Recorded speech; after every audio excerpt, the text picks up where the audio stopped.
Oke, selamat malam semua ya. Selamat bertemu di mata kuliah lingkungan bisnis dan hukum komersial. Eh, Beberapa ada yang sudah saya pernah ikut kuliah sama beberapa ada yang belum ya. Eh, untuk perkenalan, saya Tri ya, akan memang mengampu mata kuliah ini setengah semester ya, paruh pertama ya. Karena mata kuliah ini tujuannya adalah memperkenalkan Anda dengan beberapa konsep berkaitan dengan lingkungan bisnis. Dan juga karena itu berkaitan dengan aspek hukum, ya lingkungan bisnis berkaitan dengan hukum juga karena terikat uh, dalam kontrak dia dengan masyarakat, maka akan dipelajari juga di mata kuliah ini berkaitan dengan hukum komersial, hukum bisnis.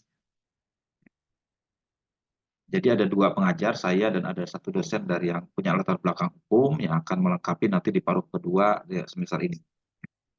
Saya hanya di paruh pertama, terutama memperkenalkan konsep-konsep berkaitan dengan lingkungan bisnis.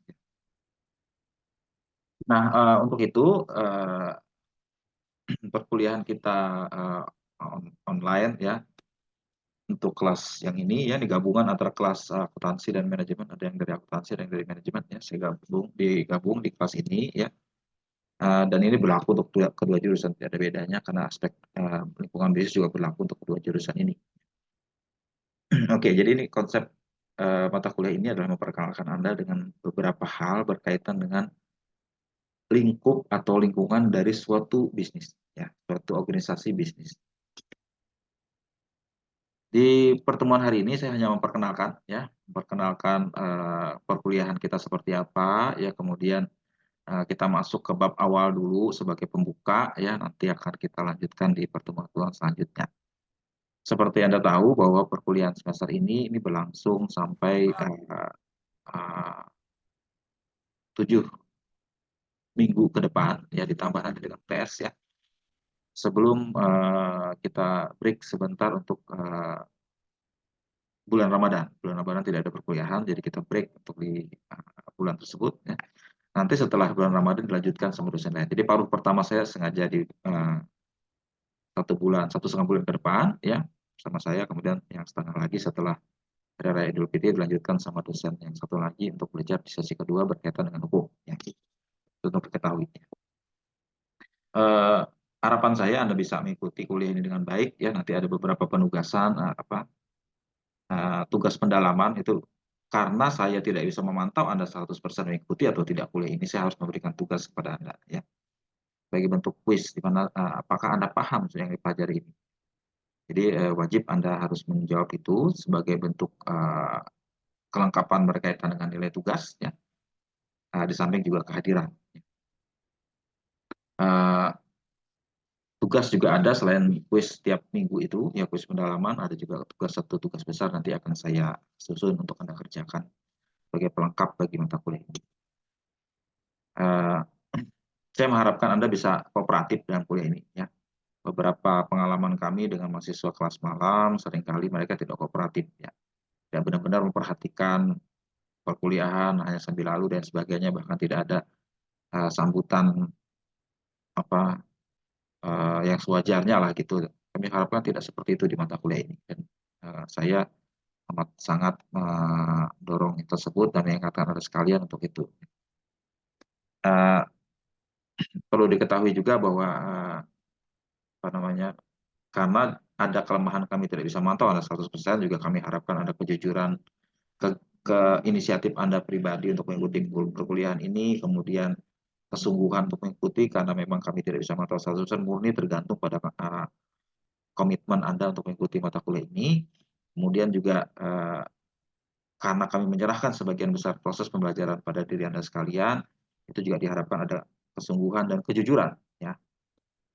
Kejujuran ini penting karena kami tidak bisa memantau sepenuhnya apakah Anda mengerjakan sesuai yang kami syaratkan ya, tapi kami bisa memantau apakah Anda betul-betul jujur atau tidak dalam perkuliahan, termasuk mengerjakan ujian nantinya. Saya semester kemarin ada tidak meluluskan mahasiswa karena tertangkap melakukan tindakan yang tidak terpuji, yaitu mencontek ya di kelas malam ini ya. tindakan plagiasi, ada tindakan tidak jujur, ya, sangat tidak tolerir dalam kita belajar selama perkuliahan, ya. Jadi saya tidak memberikan toleransi untuk kejadian semacam itu. Demikian juga di kelas ini nantinya. Saya akan pantau terus apakah Anda jujur mengerjakan dan sebagainya. Bisa ada kami sebagai dosen tentu saja punya cara untuk bisa memantau itu. Oke, itu ya sebagai komentar. Coba saya jelaskan dulu apa yang kita pelajari di semester ini. Saya sharing dulu ya.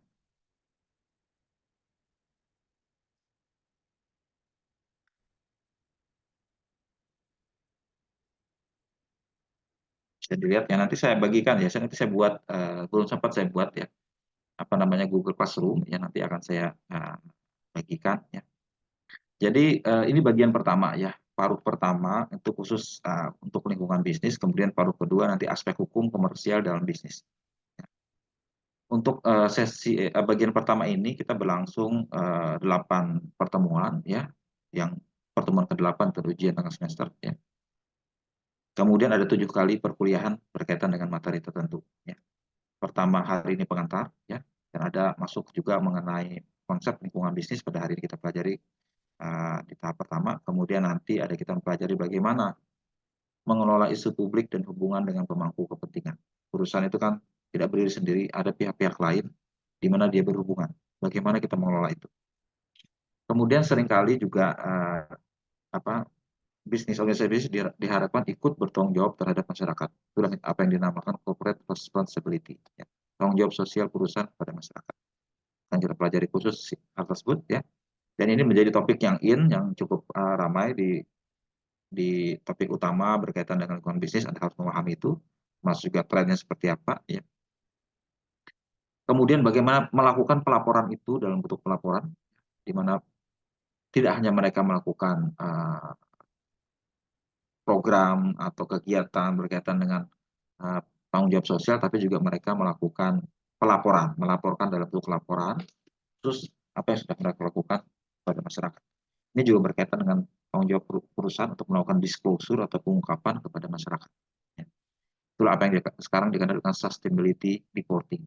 Saya pelajari khusus mengenai hal ini. Kemudian lingkungan bisnis juga berhubungan dengan regulasi atau kebijakan publik.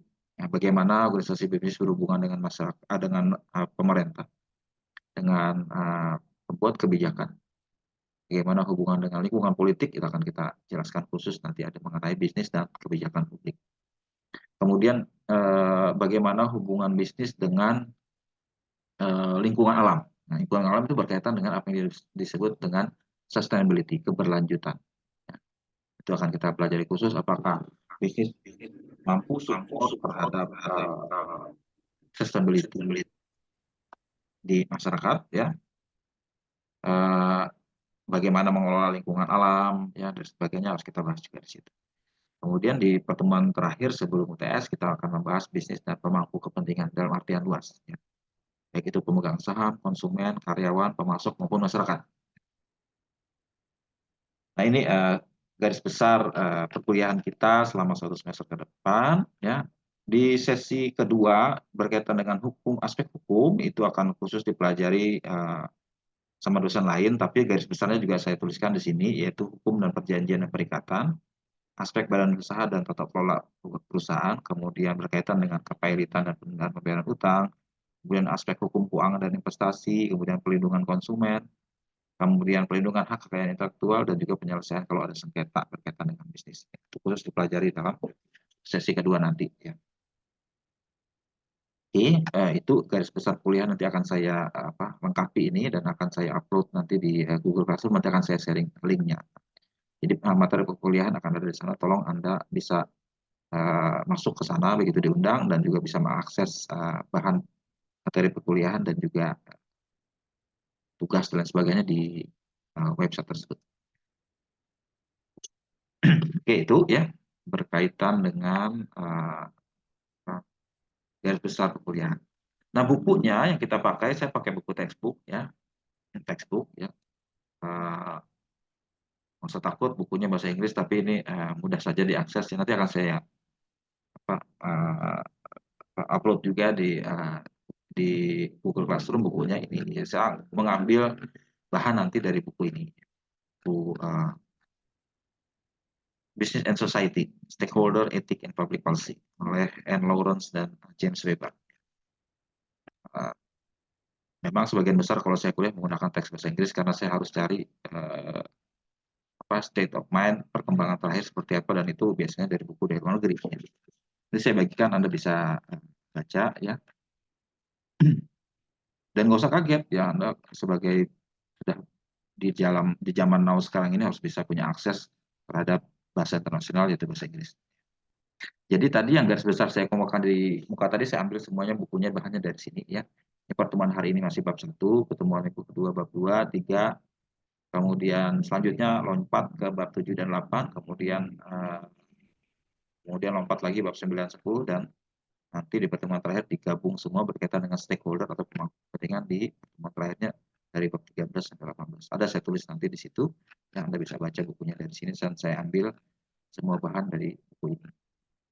Nah, di pertemuan ada pertemuan minggu ketiga itu tidak mengambil bahan dari sini, nanti saya sediakan bahannya khusus ya, berkaitan dengan pelaporan atau reporting atas tanggung jawab sosial perusahaan ya. Ini di minggu keempat nanti khusus akan saya berikan bahannya di luar buku teks ya, karena itu menyangkut bahan tambahan dengan bagaimana kita membaca laporan perusahaan berkaitan dengan bagaimana melakukan CSR perusahaan. Yaitu ya garis besar yang kita jalani nanti di semester depan. Oke, langsung kita masuk ke bahan hari ini. Bahan hari ini kalau menurut buku kita itu adalah corporation and its stakeholder. Ya, stakeholder. Nanti saya jelaskan apa yang dimaksud stakeholder. Jadi ini konsep pertama dulu ya, corporation, perusahaan bisnis, organisasi bisnis, perusahaan. Ya. Dalam aspek mendasarnya apa hubungan dia dengan lingkungannya. Karena lingkungan bisnis berarti kita pelajari bagaimana lingkungannya. Ya. Nah, di bab 1 ya berkaitan dengan corporation and its stakeholder.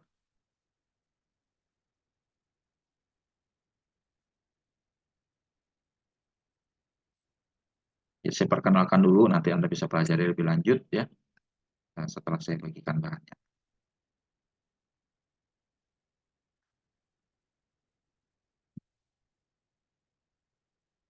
Ini bab 1 kalau di buku kita.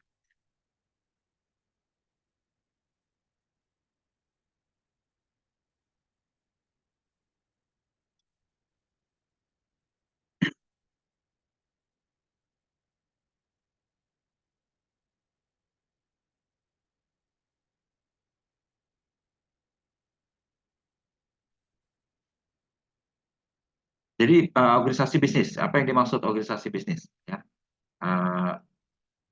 bisnis itu adalah organisasi yang melakukan kegiatan aktivitasnya dengan membuat produk atau memberikan jasa untuk tujuan memperoleh profit oriented kalau bisnisnya. Jadi organisasi yang melakukan pekerjaannya, aktivitasnya membuat produk, membuat barang, atau memberikan jasa untuk tujuan memperoleh profit. Ya. Anda sudah pelajari di mata kuliah sebelumnya di bisnis manajemen, pengantar dan sebagainya. Ya. Saya ulang lagi.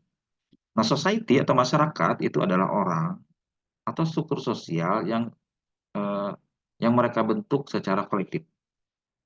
Jadi masyarakat itu kan kumpulan orang-orang, ya, kumpulan orang-orang. Dan hubungan antara bisnis dan masyarakat itu saling interdependen. Interdependen itu maksudnya saling berhubungan, saling bergantung. Ya. Masyarakat membutuhkan organisasi bisnis juga membutuhkan support dari masyarakat. Jadi dua-duanya interdependen. Ya. Tidak bisa bisnis itu bergerak di ruang hampa tanpa ada hubungan dengan pihak masyarakat. Jadi itu. Ya. Nah, kalau menurut teori sistem, ya, bahwa organisme itu makhluk, ya, itu tidak bisa bergerak di ruang hampa atau terisolasi. Dia ada terus berhubungan dengan lingkungan sekitarnya. Nah, organisasi bisnis karena terdiri dari manusia, ya, kita anggap juga mempunyai karakteristik yang sama, ya. dia juga punya hubungan dengan lingkungan sekitar, ya, baik lingkungan manusia maupun lingkungan alam, di mana ada batasan dan di mana dia punya hubungan. Ya, kalau menurut teori sistem. Kalau menurut teori manajemen, ya, perusahaan bisnis itu melekat, embedded, ya, dalam lingkungan sosial yang lebih luas, ya, dan ada terus mereka berinteraksi, ya, ada interaksi di antara mereka. Ya. Interaktif sosial system. Ya, ini gambarnya seperti ini. Ada terus mereka berhubungan, ya, uh, karena tadi disebut interdependen, ya, masyarakat dengan bisnis itu saling berhubungan dalam bentuk interaktif. Interaktif itu sini memberikan stimulus, sana bereaksi. Ya, ada saling timbal balik, take and give, ya, antara uh, dua masyarakat dengan lingkungannya ini. Ya, situ memberi, menerima, bersuara, menyahut, dan sebagainya, yaitu ada interaktif. Ya, tidak berhenti begitu saja, tapi ada saling balas berbalasan atau sifatnya reciprocal antara bisnis dan masyarakat. Nah, sekarang apa kita tinjau lebih jauh lagi? Sebenarnya apa tujuan suatu organisasi bisnis modern dan bagaimana dia bertanggung jawab terhadap lingkungan sekitarnya, kepada siapa, bagaimana, dan bagaimana seharusnya dia melakukan tanggung jawab, itu yang akan kita coba apa pahami. Nah, kalau menurut teori kepemilikan perusahaan, ownership theory of the firm, ya, atau disebut juga property atau finance theory, ya, dia punya pandangan berbeda. Ya, ini satu pandangan yang kontras, ya, antara satu sisi, ya, perusahaan itu bisa dianggap sebagai milik dari si pemiliknya, ya, owners, ya, atau kalau dalam bahasa hukum, ya, pemegang saham, ya, karena kepemilikan itu dibagi memakai saham. Ya, berapa banyak kepemilikan dibagi ini berdasarkan berapa saham. Saham itulah yang akan menentukan seseorang berapa banyak andil atau perannya dalam perusahaan tersebut. Nah, itu dianggap sebagai milik si owners tadi. Ya. Nah, menurut teori ini, ya, kepentingan si owners atau si pemilik lah itu yang utama, lebih dari kepentingan pihak lain, karena dia memiliki, dia yang punya hak. Ya. Pihak lain itu nanti dulu, ya, fokus utamanya adalah milik. Jadi kalau menurut teori ini, ya, tujuan perusahaan itu adalah memaksimalkan nilai pasar jangka panjang sehingga mampu memberikan uang terbanyak kepada pemegang saham. Jadi memaksimalkan nilai perusahaan secara jangka panjang. Jadi yang jadi fokus dia adalah pemegang saham. Tapi pihak lain tidak setuju. Nggak bisa begitu. Tadi kalau kita lihat dari definisi pertama, ya kan, bahwa dia nggak bisa bergerak di ruang hampa. Ya. Kalau teori yang pertama ini mengasumsikan dia bergerak secara terisolasi.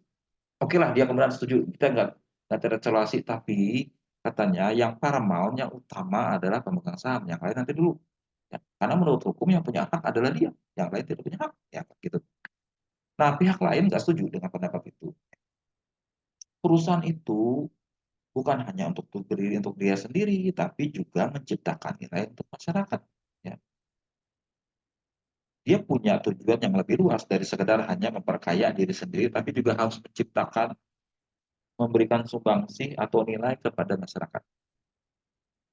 Memang dia harus membuat atau mencetak laba atau profit, ya. Tapi itu dalam rangka uh, menciptakan value juga kepada pihak lain. Ya. Bukan hanya kepada pemegang saham, tapi pihak lain jangan diabaikan, ya, gitu kan. Nah, berarti ya perusahaan punya multiple obligation, ya, kewajiban yang uh, beraneka, ya, banyak, ya, bukan hanya kepada pemegang saham, tapi kepada seluruh pihak yang kita anggap sebagai stakeholder. Kalau tadi shareholder, ini stakeholder. Ya. Stake itu ya secara sederhana dalam bahasa Inggris stake itu tiang pancang. Tiang pancang di mana seseorang semua pihak bertumpu. Ya, stake gitu kan. Pasti ya steak itu daging. Steak itu adalah yang panjang di mana semua orang ikut punya peran. Jadi berbeda stakeholder satu sisi, stakeholder di sisi yang lain. Jadi semua orang yang punya kaitan dengan perusahaan atau organisasi itu juga harus diperhitungkan. Dan perusahaan ini harus bisa memberi manfaat kepada semua orang itu, bukan hanya kepada pemegang sahamnya. Nah, argumen yang kedua ini yang umumnya bisa beberapa pihak anggap cukup bisa berterima. Ya, pertama adalah lebih realistis. Secara deskriptif ini memang di mana deskriptif itu maksudnya adalah yang memang terjadinya dalam dunia nyata ya. Memang seperti itu ya. Perusahaan akan terus berhubungan dengan masyarakat dan masyarakat juga menuntut hak dia ya, bukan hanya hak pemegang saham ya kan. Anda lihat kalau terjadi pemogokan itu kan berarti ada yang nggak beres bahwa misalnya si karyawan menuntut haknya terhadap perusahaan tidak memenuhinya, akhirnya mereka mogok. Ya. Dan itu kan berarti perusahaan itu harus bisa menciptakan sesuatu yang sesuai dengan aspirasi dari karyawannya. Kemudian ada demo dari masyarakat sekitar berkaitan dengan musim polusi dan sebagainya ya, yang menyebabkan lingkungan terganggu. Nah itu kan berarti kepentingan masyarakat sekitar tidak diperhitungkan dan merugikan mereka ya. Nah, jadi dari kejadian-kejadian yang sudah ada secara deskriptif menunjukkan memang itu harus diperhitungkan ya kan. Kemudian secara instrumental memang instrumen itu maksudnya alat ya, bahwa sebenarnya hubungan kita dengan stakeholder itu bisa menjadi alat perusahaan untuk mencapai tujuannya ya. Strategi perusahaan bisa menjadi alat strategi perusahaan. Kemudian terakhir secara normatif atau secara etik ya, stakeholder ini memang baik kita lakukan karena uh, apa kita mau memberikan kontribusi kita kepada masyarakat itu kan baik ya kan. Kita bertanggung jawab, kita berintegritas, ya kan, kita peduli atau care terhadap orang lain, itu adalah bagian dari karakter yang merupakan konsep etika. Jadi itu hal yang baik untuk dilakukan. Ya kan? Jadi secara normatif itu baik dilakukan. Ya. Secara deskriptif memang begitulah seharusnya. Kemudian ini bisa kita gunakan sebagai alat untuk kebaikan perusahaan juga. Nah, seperti itu. Nah, konsep stakeholder ini ya mengacu pada orang atau kelompok yang mempengaruhi dan dipengaruhi oleh organisasi, keputusan organisasi, kebijakan dan operasional organisasi. Ya, jadi stakeholder ini adalah semua pihak, yang tadi sudah dibilang ya, semua pihak atau kelompok yang mempengaruhi atau dipengaruhi oleh keputusan, kebijakan dan operasi perusahaan atau organisasi.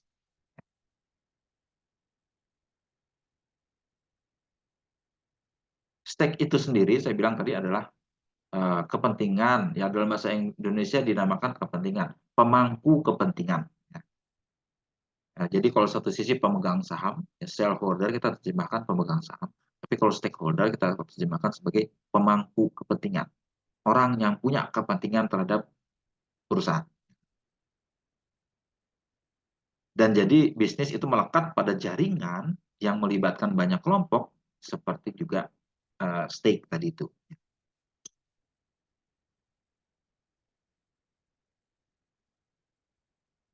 Nah, berarti tadi saya jelaskan ya, jelas ada beda ya stakeholder dengan shareholder atau stockholder. Ya, sama stockholder sama ya.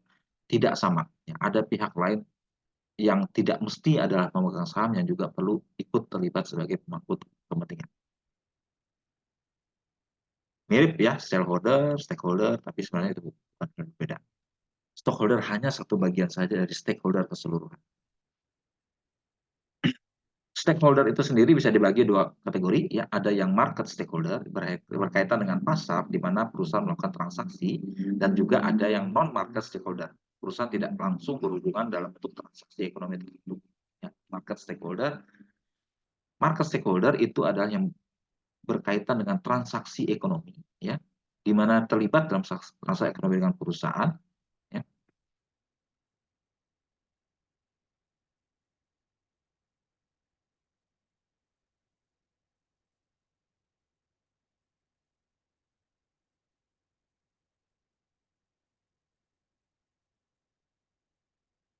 Jadi market tadi kan stakeholder-nya ada dua ya, stakeholder market dan non market. Yang market itu yang khusus kalau kita melakukan transaksi ekonomi. Ya. Misalnya kita menjual produk, barang dan jasa kepada customer. Customer kita itu berarti stakeholder. Kemudian kita membeli barang dari pemasok, ya. Itu berarti market stakeholder. Nah, kalau non market itu stakeholder yang uh, tidak berhubungan dengan transaksi ekonomi, tapi amat dipengaruhi sama tindakan perusahaan. Misal tadi ya, masyarakat sekitar kan tidak berhubungan menjadi customer kita belum tentu, tapi mungkin terdampak oleh kegiatan ekonomi kita.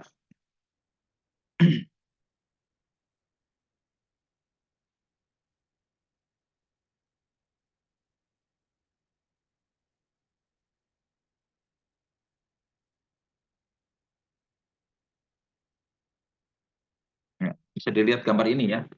Ini ada berarti kan stakeholdernya ya tadi itu yang stakeholder itu adalah bagian dari society ini ya, masyarakat yang berhubungan satu dengan lainnya melalui panah-panah yang saling berhubungan ini.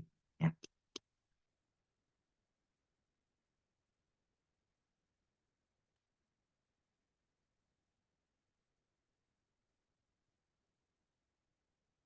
Ada market dan non market. Ya.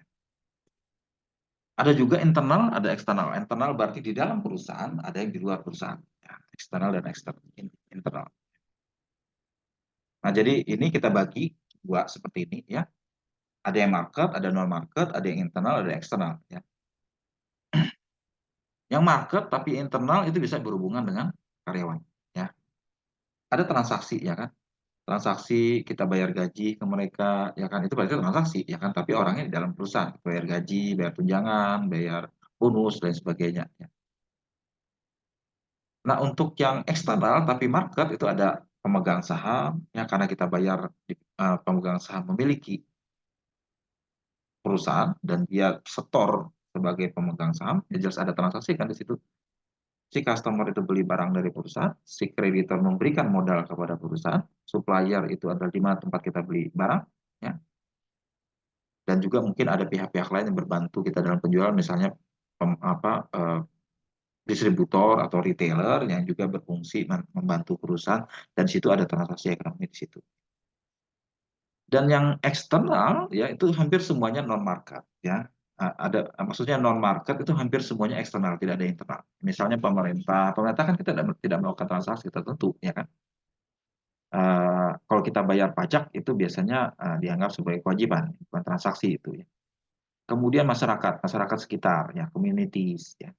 Masyarakat sekitar pabrik, masyarakat sekitar kantor, masyarakat sekitar kantor cabang ya kan. Itu adalah bagian dari masyarakat keseluruhan atau komunitas. Kemudian ada juga NGO, non-government organization atau LSM, lembaga-lembaga sosial masyarakat, ormas dan sebagainya yang juga ikut berhubungan dengan perusahaan. Kemudian business support group, ya kelompok dukungan bisnis, ya kelompok-kelompok bisnis ya seperti kamar dagang, ya asosiasi dan sebagainya itu adalah pendukung bisnis ya, atau APindo dan sebagainya ya. Kemudian media, mass media itu juga adalah stakeholder karena mereka ikut memberitakan perusahaan dan sebagainya dianggap sebagai media. Kemudian kompetitor itu pesaing kita anggap juga sebagai stakeholder, dia punya kepentingan juga ya, tapi tidak berhubungan sama kita.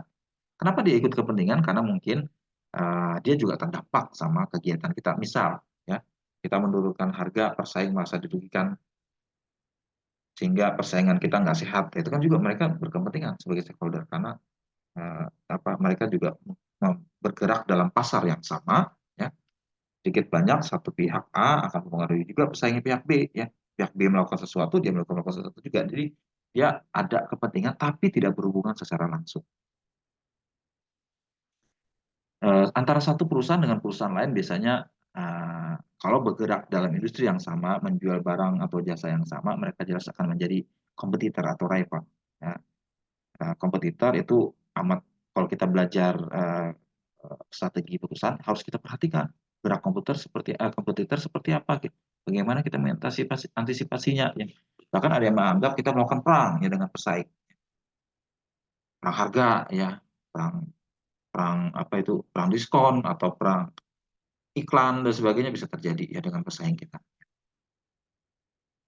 Nah, ini hubungan organisasi dengan stakeholder-nya. Ini bisa dibuat networking seperti ini. Ya. Bisa dilihat ya.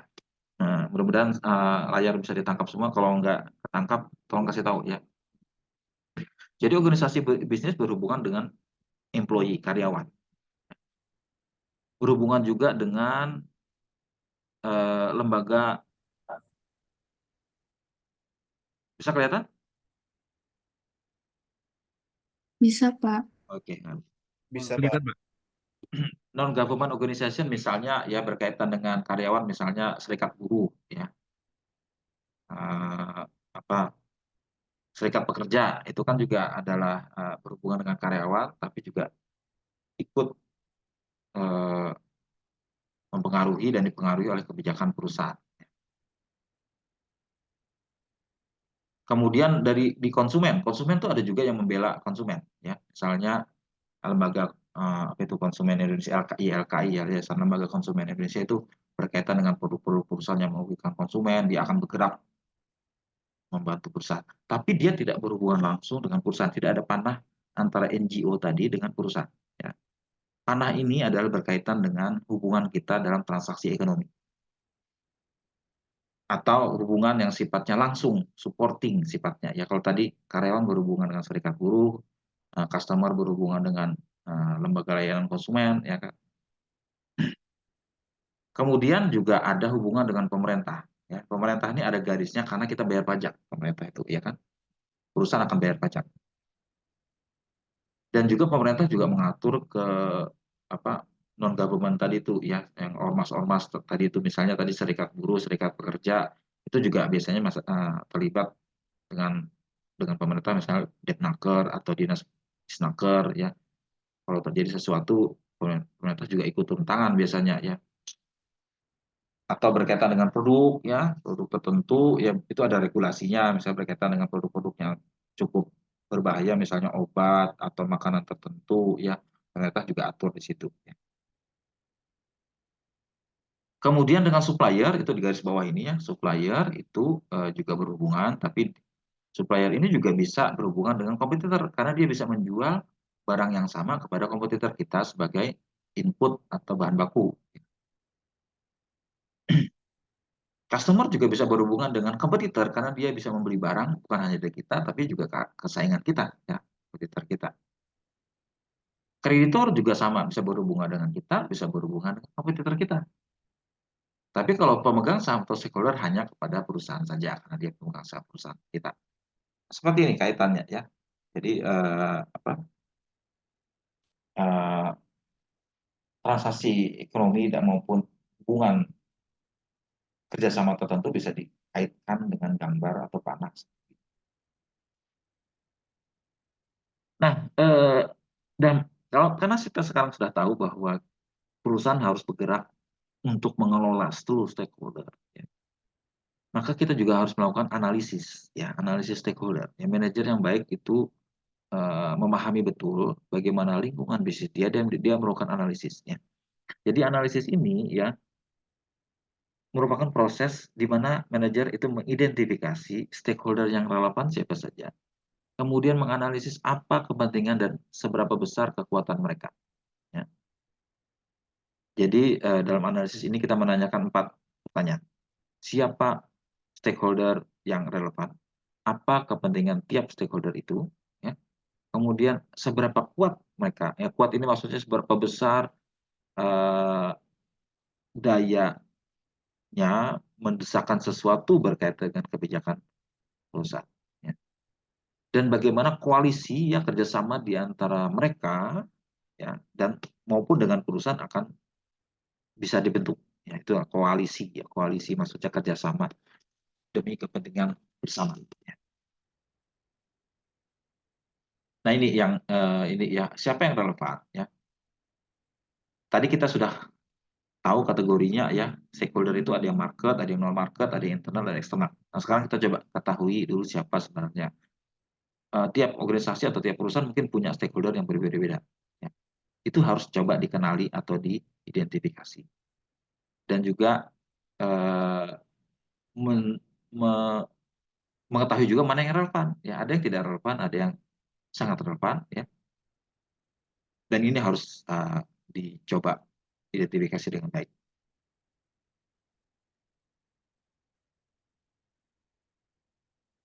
Dan beberapa stakeholder mungkin punya kepentingan berbeda untuk tindakan atau kebijakan perusahaan tertentu. Kebijakan berkaitan dengan penggajian atau pengupahan mungkin penting untuk karyawan, ya. Dan juga untuk lembaga-lembaga di baliknya, serikat pekerja, serikat buruh dan sebagainya. Ya. Tapi mungkin nggak relevan buat buat pemasok misalnya, ya. Bukan nggak ada urusan sama dia. Tapi pemasok mungkin berkaitan dengan harga, harga beli. Ya. Kalau kita beli dari pemasok harga beli, kalau dengan konsumen harga jual. Ya. Bisa saja kita menaikkan harga, ya mungkin terpengaruh ya dengan konsumen. Konsumen mungkin protes, tidak mau beli dan sebagainya kalau kita menaikkan harga. Menaikkan harga juga akan berdampak kepada pesaing atau kompetitor. Kemudian pertanyaan nomor dua, apa kepentingan mereka? Ya, jadi kita analisis apa kepentingan mereka. Ya, misalnya ya stakeholder jelas punya kepentingan bagaimana mereka bisa memperoleh return atau pengembalian dari investasi mereka kepada perusahaan. Itu dalam bentuk apa? Dalam bentuk dividen. Dividen berapa dividen yang mereka bayarkan, ya kan? Terhadap pemegang saham atau mungkin ada kenaikan nilai saham kalau perusahaan itu sahamnya diperdagangkan di bursa ya kan berarti ada kenaikan penurunan nilainya karena kalau perusahaan terbuka yang sahamnya diperdagangkan di bursa itu bisa akan tiap saat diketahui harganya. Pemegang saham jelas punya kepentingan ini harganya harus up terus naik terus ya berarti kekayaan dia semakin naik nantinya. Customer itu lebih pada kepentingan bagaimana dia memperoleh harga yang cukup wajar ya dengan kualitas yang sangat baik yang mereka bisa beli dari produk perusahaan. Nah sekarang customer tumbuh dipentingkan ya apalagi dengan era digital sekarang hubungan customer dengan perusahaan itu semakin interaktif. Mereka semakin mudah berhubungan, semakin mudah menyampaikan aspirasinya. Kalau nggak suka dia bilang nggak suka ya nggak bagus atau dia review nggak bagus, nilainya kecil, dan sebagainya, itu jelas berdampak. Berarti harus ada customer relationship yang baik, yang harus juga dipentingkan dalam bentuk stakeholder analysis. Kalau customer jelas itu bagian dari strategi atau domain dari pemasaran. Kalau dengan supplier itu berkaitan dengan rantai pasok, itu bagian operasional. Ya. Jadi bagian-bagian yang pelajari di ilmu manajemen juga sedikit banyak akan sangat terkait dengan stakeholder analisis maupun stakeholder action dari perusahaan. Public interest group ya ada mungkin beberapa pihak yang khusus mengamati kepentingan masyarakat ya misalnya ya perusahaan pertambangan biasanya sangat diawasi dari segi lingkungan ya, karena dia berdampak kegiatan dia akan berdampak pada bagaimana memperbaiki lingkungan dan sebagainya itu ada public interest groupnya ya. Kemudian perusahaan yang bergerak di bidang rumah sakit misalnya rumah sakit jelas bagaimana atau kesehatan ya bagaimana pasien atau masyarakat yang sakit bisa dilayani dengan baik ya uh, bisa sembuh ya kan atau tidak sedikit tingkat apa namanya itu kesalahannya yaitu akan menjadi kepentingan tertentu bagi mereka. Kemudian kita juga coba analisis dalam hal seberapa kuat power dari tiap stakeholder tersebut. Power itu adalah kemampuan untuk menggunakan sumber daya yang sehingga membuat suatu kejadian atau menginginkan hasil tertentu. Ya. Dia punya kemampuan untuk menggunakan sumber daya sehingga punya tujuan tertentu. Nah, stakeholder power ini bisa dalam bentuk 4 jenis. Ya. Voting power, ya, voting power itu kemampuan melakukan suara. Ya, misalnya di dalam rapat umum pemegang saham itu ada voting, ya kan? Mereka yang punya saham lebih besar akan punya kekuatan voting yang lebih besar. Ya. Itu yang ada forumnya, sehingga kita bisa memperhitungkan masing-masing pihak menurut suaranya. Ya. Tapi dalam pihak yang lain nggak bisa dihitung seperti itu. Ya, misalnya dengan pemasok, ya, nggak ada voting-votingan di situ. Ya. Kita hanya menilai dari economic power-nya. Ya. Misalnya ya perusahaan hanya bergantung pada satu pemasok saja. Itu jelas dia punya power yang luar biasa. Kalau dia berhenti tidak menjual produknya kepada kita, matilah kita karena kita nggak punya bahan baku misalnya ya. Berarti dia punya power yang lebih besar. Ya. Makanya dalam manajemen strategik itu dibahas bahwa kalau kita mau membuat posisi kita aman, kita harus mengelola paling tidak masing-masing stakeholder ini dengan baik pada pemasok, pemegang saham, pada pemasok, konsumen, dan kepada kompetitor, dan juga kepada produk substitusinya. Kita ada dipelajari khusus di manajemen strategik, ya, strategic management. Itu economic power, ya, bagaimana dia melakukan bargaining, punya bargaining kuat atau tidak. Demikian juga kalau kita berhadapan dengan pelanggan atau customer. Ya, customer mungkin punya kekuatan bargaining yang kuat dibanding kita. Ya. Kalau pembeli itu pembeli besar. Ya. Tapi kalau pembeli yang kecil-kecil, ya, dan masing-masing pihak tidak punya daya tawar yang tinggi relatif terhadap yang lain, berarti mereka powernya lebih kecil dari yang kalau ada pemain besarnya. Gitu ya. Kemudian political power, ya political power kekuatan politis mungkin kita bisa berhubungan dengan pemerintah punya political power, ya, atau pihak-pihak tertentu ya yang punya kekuatan misalnya partai politik dan sebagainya itu juga political power. Kemudian legal power kekuatan hukum, ya, ada aspek hukum yang juga punya kuat ya kalau dia misalnya dari segi hukum dia punya legalitas bergerak lebih untung dari yang lain ya, itu punya legal power misalnya dia diberikan lisensi ya izin atau permit menggunakan sesuatu dari pemerintah misalnya izin pertambangan izin hutan ya kan atau izin produksi atau apa namanya lisensi untuk menggunakan sesuatu jelas itu punya political power legal power yang sangat kuat karena dia memang diotorisasi untuk menggunakan hal tersebut. Dan terakhir informational power kekuatan bagaimana kita mengelola informasi sehingga kita lebih punya powerful dibanding yang lain. Terus kita coba ketahui seperti itu. Kemudian terakhir bagaimana terjadi ada semacam koalisi atau kerjasama di antara pihak-pihak yang stakeholder tadi itu. Dia bisa membentuk aliansi atau kerjasama untuk tujuan bersama. Dan seringkali juga koalisi ini sangat dinamis, bisa akan berubah tiap saat tergantung kepentingan. Ya kan? Internet itu akan membuat koalisi itu bisa dibentuk dengan sangat cepat, ya, melintasi batasan politis. Bahkan aliansi bisa dibentuk secara internasional. Ya. Untuk kepentingan tertentu di lingkup internasional. Kemudian stakeholder tadi itu kalau kita sudah analisis kita buat semacam mapping ya, salient dan mapping. Salient itu mana yang menonjol, salient itu menonjol, kemudian mana yang kita bisa pola, yang mana yang menonjol, yang besar yang kita perhitungkan ya. Kita buatkan semacam map atau peta ya untuk kita perhitungkan dalam bentuk seperti ini ya. Jadi stakeholder map itu mana pihak-pihak atau pemangku kepentingan yang punya power besar sehingga dia menonjol ya. Posisinya adakah yang arahnya berlawanan ya, condong berlawanan atau condong mendukung ya. Kita bisa petakan seperti ini ya. Ini peta secara umum ya. Pemerintah, karyawan dan masyarakat umumnya agak punya kepentingan yang mungkin berlawanan dengan besar. Tapi pihak yang lain ya misalnya pemegang saham dan kreditor mungkin bersisian berkoalisi dengan kita. Nah, ini bisa kita petakan seperti ini. Karyawan misalnya, karyawan mau yang digaji setinggi mungkin. Nah, perusahaan ya belum tentu bisa menggaji setinggi mungkin kalau misalnya itu membuat cost-nya terlalu mahal sehingga profitnya tidak kita capai. Pemerintah mungkin pengen menarik pajak atau mengenakan regulasi tertentu ya demi kepentingan masyarakat, tapi mungkin bisa tidak menguntungkan perusahaan. Itu kan berlawanan. Ya kan? Tapi kalau shareholder jelas bersisian terus ya kan.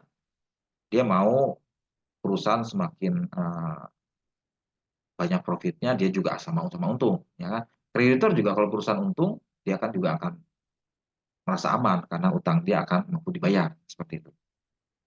Jadi ada semacam ini, jadi kita harus kenal polanya seperti apa di sini. Ini boundary spending, maksudnya lingkup ya, boundary spending itu adalah eh, bagaimana tiap-tiap stakeholder dikelola oleh masing-masing bagian dalam organisasi, ya. Eh, departemennya ya.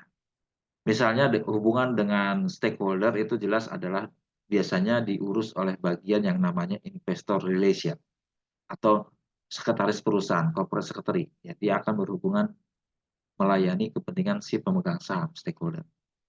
Kalau customer mungkin dilayani oleh bagian customer relation atau dari bagian marketing, ya, customer relation. Kalau kalau berkaitan dengan karyawan kan ada bagian khusus bagian HRD ya, Human Resources Department ya, hubungan perburuhan dan sebagainya ya, bagian personalia, bagian HRD itu khusus menangani karyawan, mereka yang lebih mengurusi stakeholder yang satu ini.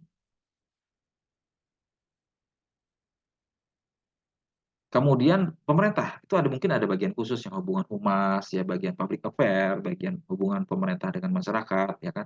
Itu ada bagian khusus. Kalau perusahaan besar biasanya ada bagian khusus yang menangani hubungan dengan masyarakat. Apalagi kalau dia punya lisensi khusus dari pemerintah, dia harus membuat bagian khusus biasanya berkaitan dengan tersebut.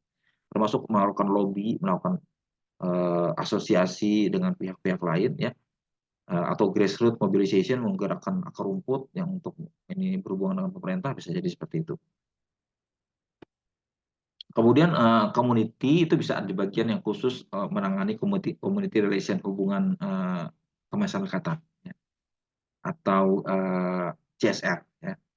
Itu bagian hubungan dengan masyarakat, bagaimana melakukan kegiatan filantropi, filantropi itu sumbangan dan sebagainya. Kemudian berkaitan kerjasama dengan pihak sekolah maupun lembaga sosial masyarakat untuk hubungan dengan masyarakat ya, atau relawan dan sebagainya ya kan. Itu adalah bagian khusus ditangani oleh community relation. Kalau perusahaan-perusahaan besar, apalagi kalau perusahaan pertambangan, biasanya punya bagian khusus public relation, public affair, berhubungan dengan pemerintah, ada juga bagian community relationship dengan masyarakat. Kemudian kalau masyarakat umum juga ditangani oleh corporate relation ya, bagaimana bagian humas dan sebagainya ya, mereka juga melakukan itu ya, termasuk juga scanning tadi itu ya, kemudian melakukan dialog dengan stakeholder, mereka khusus menangani itu. Kalau dengan media itu khusus bagian public relation humas, bagaimana dia menjaga image di media dengan membuat public relation khusus ya. Nah, kalau berkaitan dengan lingkungan itu ada bagian khusus berkaitan dengan lingkungan ya, atau di perusahaan-perusahaan pabrikan atau manufaktur atau pertambangan punya bagian yang namanya EHS ya, Environmental Health and Safety ya, lingkungan, kesehatan dan keselamatan, dan berkaitan dengan sustainability. Nah, itu ada khusus bagian di situ ya, atau kadang-kadang digabung dengan bagian corporate community relation bisa jadi ya, tapi pada intinya adalah dia mengurusi domain berkaitan dengan lingkungan. Nah, lingkungan bisnis itu sangat dinamis ya, tiap saat berubah ya, kecenderungan masyarakat juga berubah ya kan. Ini harus bisa dicermati oleh perusahaan ya. Jadi perusahaan tidak hanya untuk mengejar laba, tapi juga menciptakan nilai untuk masyarakat kalau menurut konsep circular theory, sehingga mereka juga harus membuat semacam tujuan juga ya, membuat semacam bukan hanya objektif berkaitan dengan keuangan saja, tapi juga mereka ada merumuskan tertentu berkaitan dengan sasaran ekonomi dan sosial secara keseluruhan. Nah, hubungan dengan masyarakat ya itu akan sangat terpengaruhi oleh paling tidak 6 hal. Ya. Pertama ya, perubahan ekspektasi masyarakat, changing societal expectation. Masyarakat mungkin ekspektasi atau keinginannya berubah-ubah. Dulu mungkin tidak peduli, sekarang sangat peduli, ya kan? Ekspektasinya berubah. Kemudian juga semakin banyaknya penekanan untuk penalaran atau tindakan yang beretika. Dulu mungkin cuek-cuek saja perusahaan itu baik atau tidak, sekarang peduli sekali. Ya. Kemudian globalisasi. Globalisasi berarti tidak lagi dalam lingkup lokal, tapi bergerak bersama dalam lingkup global. Dan perusahaan mungkin mempunyai customer atau supplier yang global juga. Nah, kan itu kan berarti ada isu tertentu yang menyebabkan hubungan dia akan lebih rumit dari sekedar hubungan lokal. Kemudian peraturan dan regulasi pemerintah yang juga berubah. Kemudian perubahan dalam lingkungan alam. Ya. Kemudian perubahan dalam hal teknologi dan inovasi. Ya. Semua akan menyebabkan dinamika dalam lingkungan bisnis perusahaan. Nah, seperti ini. Ya. Jadi dari pemerintah, dari globalisasi, dari adanya teknologi baru, dari adanya masalah lingkungan alam, kemudian perubahan dari masyarakat sendiri maupun penekanan pada etik, nilai-nilai etika. Itu yang utama di sini ya. Sebagai pengantar di kuliah pertama ini berkaitan dengan uh, lingkungan bisnis secara keseluruhan. Saya coba ini lagi. Nah, ini ada semua di slide tadi, itu ringkasannya yang saya kemudian tadi Anda bisa baca sendiri di buku yang ada ini. Nah, jadi itu ya.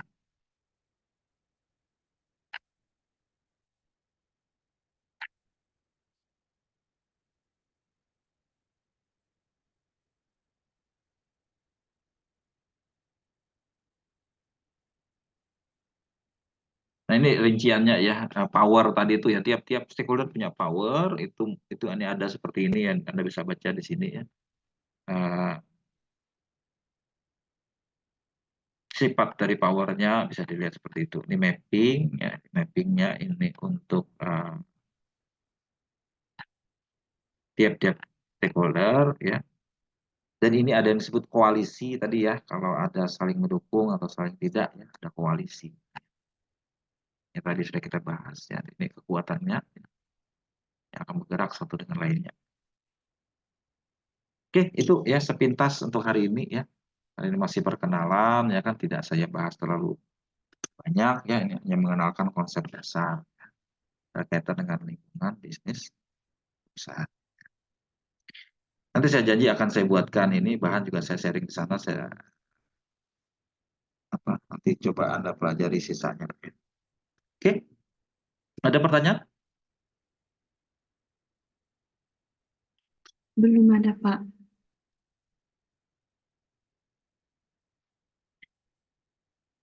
Oke, saya absen dulu ya. Saya absen dulu untuk kelas. Tolong kameranya dibuka nanti ya.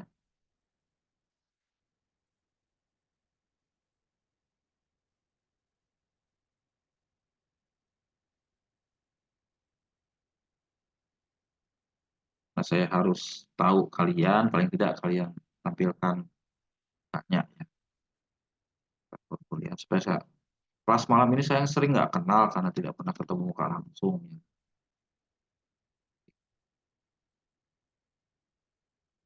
Boleh. Nah,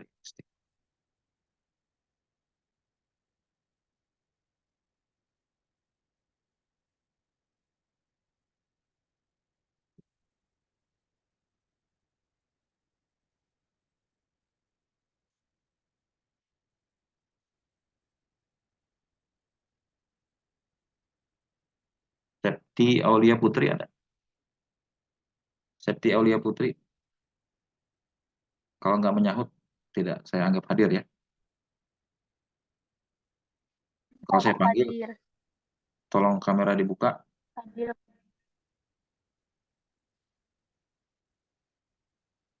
Kalau saya panggil, tolong kamera dibuka ya.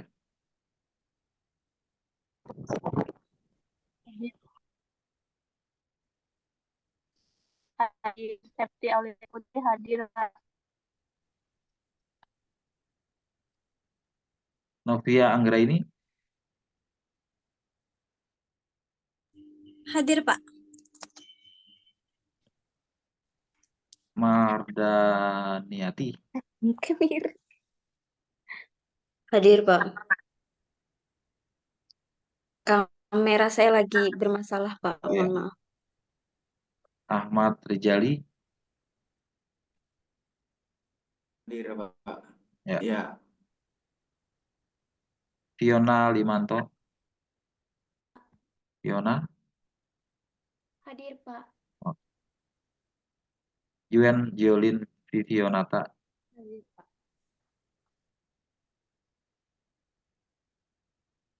Misha Deborah. Hadir, Pak. Samsir.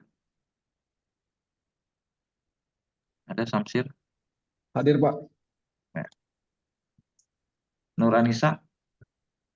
Hadir, Pak. Freddy Melki Ponto. Freddy. Sebentar, Pak. Hadir, Pak. Ya. Rani Ananda Febrianti. Hadir, Pak. Renaya Fitri Sagita. Nggak ada? Renaya.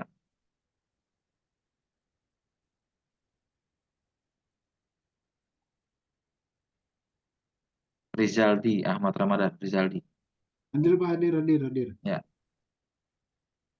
Carmila Zahri Ramadia. Carmila. Ada, Pak. Oke, ya. Kelas manajemen lagi. Kelas satunya. Bapak, saya akuntansi belum, Pak. Siapa? Ade Oktaviani, Pak. Ada, tapi ya.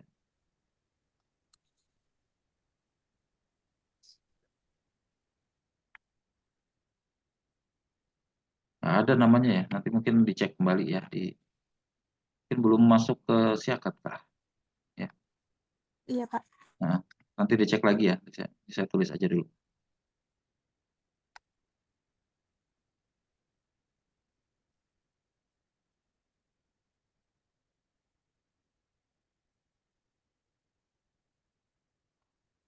Franciscus Lawrence. Hadir, Pak. Ada. Hadir, Pak. Ya. Melvin Sanjaya. Hadir, Pak. Michelle. Michelin. Michelle. Hadir, Pak. Ya. Yeskiel. Hadir, Pak.